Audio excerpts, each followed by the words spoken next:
Have you ever wondered how nuclear reactors, steam boilers, or massive air compressors maintain precise control? It all comes down to specialized instruments, indicators, recorders, and alarms. These are the unsung heroes of industrial automation, ensuring safety and efficiency across countless industries. Let's break them down. Imagine working in a nuclear power plant. The reactor is running at full power, emitting intense radiation. No human can survive close to it, but we still need to monitor its temperature. That's where indicators come in. They take instrument signals, like a 4 to 20 milliamp current or a 3 to 15 psi pressure signal, and turn them into a human-readable display. Instead of relying on complex test equipment, operators can simply read the values from a safe location. Indicators can also be placed in multiple locations, ensuring that processed data is accessible wherever needed. Next up, we have recorders. While indicators show real-time values, recorders log data over time. There are different types of recorders. Circular chart recorders, these use a rotating paper disc with a moving pen. Strip chart recorders, these use a scrolling strip of paper to plot data continuously. Paperless recorders, these store data digitally and display it on a screen. Recorders are crucial for troubleshooting process issues. For example, by analyzing a trend chart, engineers can spot problems in a control system, like delays in response time or excessive fluctuations in output signals.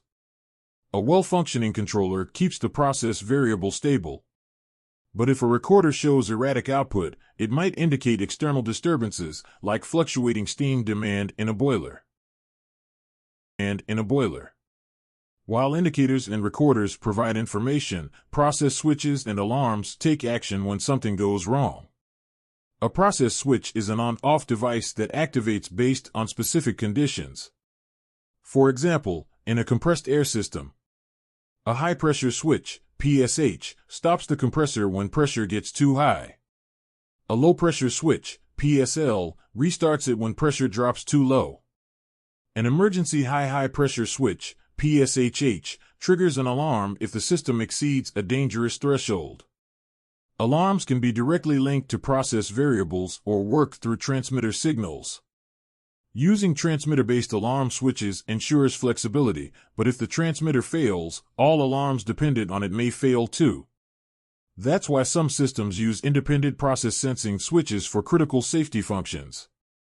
One common way to handle alarms is through an annunciator panel. Blinking lights and buzzers alert operators. Acknowledge buttons allow operators to confirm they've seen the alarm. Modern computer-based systems even log alarm events with timestamps for later analysis. Indicators, recorders, and alarms are the backbone of industrial control. Indicators help operators monitor real-time data. Recorders track trends to identify issues. Process switches and alarms ensure quick action when needed. Without them, industries would be flying blind, risking inefficiencies, equipment failure, and even catastrophic accidents. So next time you see a factory, power plant, or refinery, remember, behind every safe and efficient system, these instruments are working silently to keep things running smoothly. If you found this video informative, don't forget to like, subscribe, and hit the notification bell so you never miss an upload. And if you have any questions, drop them in the comments below. Thanks for watching, and I'll see you in the next video.